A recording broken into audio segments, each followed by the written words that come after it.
Expense, how to create expense. Click on expense, create new.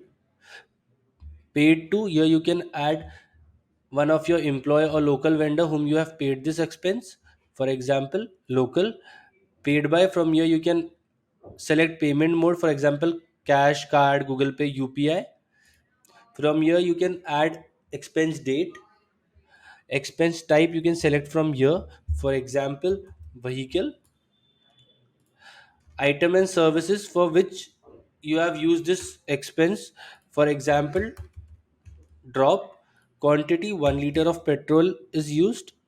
Rate of your expense. Tax, if you want to add any. If you want to add another expense, click on add row, click on save, and the expense is created.